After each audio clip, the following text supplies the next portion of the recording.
നമസ്കാരം, എല്ലാവരും സുഖമായിട്ടിരിക്കുന്നു എന്ന് വിശ്വസിക്കുന്നു. ഞാനിപ്പോൾ നിൽക്കുന്നത് ട്രിവാൻഡ്രം പൗണ്ട് കടവ് ആണ്. ഇവിടെ APJ അബ്ദുൽ കലാമിൻ്റെ പേരിൽ ഒരു പാർക്ക് നിർമ്മിച്ചിട്ടുണ്ടായിരുന്നു. അപ്പോൾ അതിൻ്റെ അകത്ത് നമ്മൾ ചെറിയൊരു പങ്ക് വഹിച്ചിട്ടുണ്ട്.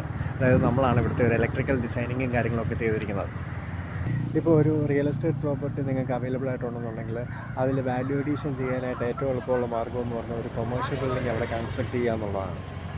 ഒരു കൊമേഴ്ഷ്യൽ ബിൽഡിംഗ് എന്ന് പറയുന്നത് ഞാൻ ഉദ്ദേശിക്കുന്ന ഒരു മിനിമം ഒരു ലിഫ്റ്റും ഫയർ പമ്പും അങ്ങനത്തെ കാര്യങ്ങളൊക്കെ വരുന്ന രീതിയിലുള്ളൊരു സിസ്റ്റമാണ്.